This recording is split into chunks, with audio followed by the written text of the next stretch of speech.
금은 거짓말을 하지 않습니다. 역사상 금이 폭등할 때는 반드시 이유가 있었습니다. 로마 황제들이 동전 속 은을 몰래 빼돌리며 돈의 가치를 망가뜨렸을 때 금이 먼저 반응했고 제국은 무너졌습니다. 닉슨이 달러와 금의 약속을 깨뜨렸을 때 금이 2300% 치솟았고 세계는 스태그플레이션에 짓눌렸습니다.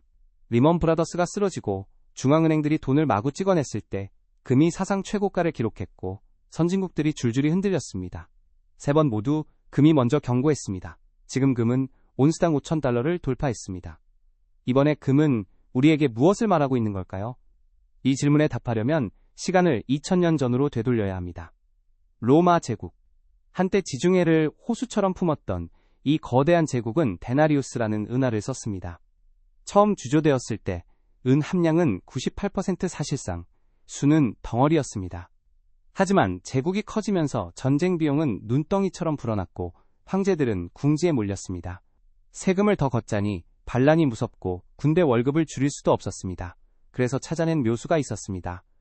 동전은 그대로 두되 안에 들어가는 은을 슬쩍 줄이고 값싼구리를 섞어 넣은 겁니다. 내로 황제 때 90%로 내려간 은 함량은 3세기에 이르면 5%도 채 되지 않았습니다. 겉은 같은 동전인데 속은 텅 빈 껍데기. 오늘날의 표현을 빌리면 돈에 물을 탄 겁니다. 상인들은 이 가짜 같은 동전을 거부하기 시작했고 물건값은 걷잡을 수 없이 뛰었습니다. 군인들은 구리 조각 대신 진짜 금을 요구했습니다. 역사학자들은 이 화폐 가치의 붕괴를 로마 몰락의 핵심 원인 중 하나로 꼽습니다. 제국을 쓰러뜨린 건 이민족의 칼이 아니라 속이 텅 빈 동전이었다는 거죠. 그리고 그 혼란 속에서 사람들이 끝까지 손에서 놓지 않았던 것이 바로 금이었습니다.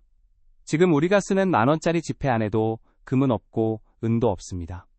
종이 한 장의 가치를 부여하는 건 오직 정부에 대한 신뢰뿐입니다. 2000년 전이나 지금이나 그 구조는 달라진 게 없습니다. 시간을 한참 건너뛰겠습니다.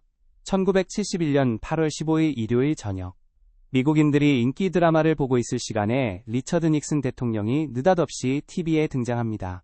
미국은 더 이상 달러를 금으로 바꿔주지 않겠다. 이 한마디가 전후 세계 경제에 뼈대를 부러뜨렸습니다. 역사는 이것을 닉슨 쇼크라고 부릅니다. 그때까지 세계 경제는 금 한 온스에 35달러라는 약속 브레턴우즈 체제 위에 서 있었습니다. 달러가 금만큼 단단하니까 각국이 자기 화폐를 달러에 묶어둔 거였죠. 하지만 미국은 베트남 전쟁에 천문학적인 돈을 퍼붓고 있었고 달러를 찍어도 금고 안의 금은 늘지 않았습니다.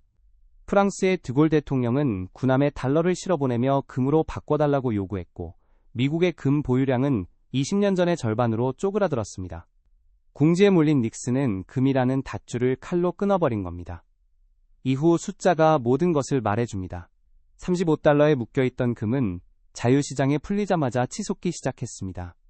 1975년 180달러, 1979년 233달러, 그리고 1980년 1월 850달러, 9년 만에 2300%입니다.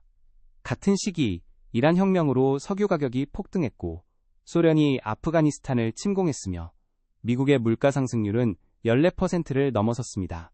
금이 850달러를 찍은 직후 미국 연준 의장 폴 볼커는 기준금리를 20%까지 끌어올리며 경기를 의도적으로 얼려버렸고 세계 경제는 극심한 침체에 빠졌습니다. 금의 폭등은 끝이 아니었습니다. 더 큰 폭풍이 온다는 전주곡이었던 겁니다.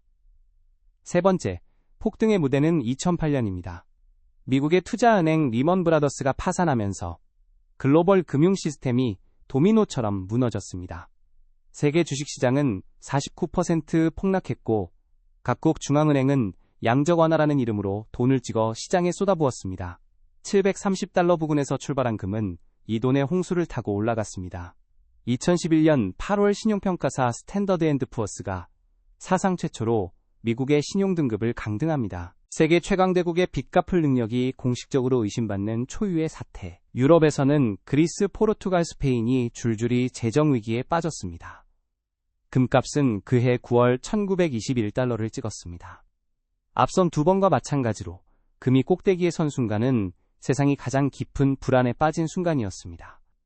그렇다면 지금은 어떤 상황일까요? 2025년 한 해 동안 금은 65% 올랐습니다. 1979년 이후 46년 만에 가장 큰 연간 상승률입니다. 올해 들어 상승세는 더 가팔라졌고 1월 28일에는 장중 5,595달러까지 치솟으며 사상 최고가를 경신했습니다. 그런데 이틀 뒤 예상치 못한 일이 벌어집니다. 트럼프 대통령이 강경파 케빈 워시를 차기 연준 의장으로 지명하자 금은 단 하루 만에 11% 급락했고 은은 31% 넘게 폭락했습니다. 1980년대 이후 최악의 하루. 시장은 이것을 워시 쇼크라고 부릅니다. 하지만 불과 2주 만에 금은 다시 5,000달러 위로 복귀했습니다. 오늘 기준 온스당 5,000달러 안팎, 1년 전보다 70% 이상 높은 수준입니다. ANZ 은행은 어제 이 분기 전망치를 5,800달러로 올렸고 웰스파고는 연말 6,300달러를 제시한 상태입니다. 이 거대한 랠리를 떠받치는 힘은 세 갈래입니다. 첫째, 중앙은행들의 금사재기.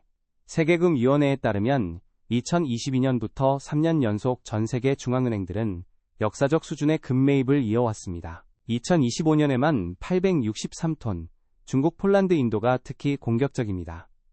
이유는 분명합니다. 2022년 러시아 전쟁 이후 미국이 달러 자산 동결이라는 카드를 실제로 꺼내드는 것을 전 세계가 목격했습니다. 금은 어떤 나라의 제재로도 동결되지 않는 유일한 무국적 자산입니다. 둘째, 지정학적 불안. 트럼프 행정부의 공격적 관세 정책, 그린란드를 둘러싼 미국과 덴마크의 긴장, 베네수엘라 대통령 체포, 이란, 압박, 유럽과의 무역 갈등까지. 불확실성이 쌓일수록 자금은 안전한 곳을 찾아 움직이고 그 종착지에 금이 있습니다. 셋째, 가장 근본적인 힘입니다. 불과 열흘 전 두바이 세계정부 정상회의에서 전설적 투자자 레이 달리오가 이런 경고를 던졌습니다. 세계가 자본전쟁의 문턱에 서 있다고. 자본전쟁이란 무역금수 조치나 자본시장 접근 차단처럼 돈 자체를 무기로 쓰는 상황을 뜻합니다. 달리오는 말했습니다. 우리는 그 문턱 위에 있다. 아직 안으로 들어간 것은 아니지만 매우 가까이 와 있다고. 그는 제2차 세계대전 직전 미국이 일본에 경제 제재를 가했던 역사를 상기시키며 지금 미국과 중국, 미국과 유럽 사이에서 비슷한 역학이 작동하고 있다고 짚었습니다. 시티그룹에 따르면 유럽 투자자들이 2025년 미국 국채 해외 매입의 80%를 차지했는데 이 어마어마한 자본이 무기로 전환되는 순간 시장은 상상 이상으로 흔들릴 수 있습니다. 달리오에게 물었습니다. 그러면 돈을 어디에 두어야 합니까? 그의 답은 금이었습니다. 다만 그는 덧붙였습니다. 내일 오를지 내릴지를 따지지 마라. 포트폴리오 안에서 금이 차지할 비중을 정해두고 꾸준히 유지하라고. 금은 좋은 시절에 빛나지 않습니다. 하지만 나쁜 시절이 오면 다른 모든 것이 무너질 때 홀로 서 있는 자산이라고 그는 강조했습니다. 자, 그러면 보통 사람은 금에 어떻게 접근해야 할까요? 금은 보험입니다. 화재보험에 가입했다고 집에 불 나길 바라는 사람은 없죠. 하지만 불이 나면 그 보험이 전 재산을 지켜줍니다. 금의 역할이 바로 그겁니다. 접근법은 세 가지입니다. 실물금, 금, ETF, 금광 기업 주식. 실물금은 오늘 기준 한국에서 한돈에 100만 원이 넘어 진입 부담이 있고 보관 비용도 듭니다. ETF는 주식처럼 소액으로 사고 팔 수 있어 접근이 쉽습니다. 금광 주식은 금값 상승 시 더 큰 수익을 기대할 수 있지만 하락 시 손실도 더 큽니다. 전문가들은 공통적으로 전체 자산의 5에서 10%를 금에 배분하라고 조언합니다. 몰빵이 아니라 에어백입니다. 다만 한 가지 반드시 기억해야 할 것이 있습니다. 1980년 850달러를 찍은 금은 20년 동안 떨어져서 250달러가 됐습니다. 70% 넘는 추락입니다. 2011년 고점 이후에도 4년 넘게 밀렸습니다. 바로 지난달 워시쇼크 때 하루 만에 11%가 사라지는 것도 우리 모두 봤습니다. 금값이 가장 뜨거울 때 전 재산을 올리는 것 역사는 이것을 가장 비싼 실수라고 말합니다. 다시 처음의 질문으로 돌아오겠습니다. 금은 지금 우리에게 무엇을 말하고 있을까요? 2000년의 기록은 하나의 문장으로 요약됩니다. 금은 세상이 얼마나 불안한지를 재는 체온계라는 것. 5,000달러를 넘어선 이 체온계가 지금 가리키고 있는 눈금은 결코 정상 체온이 아닙니다. 이 신호를 어떻게 읽느냐가 다음 파도 앞에서 쓸려가는 사람과 살아남는 사람을 가릴 것입니다.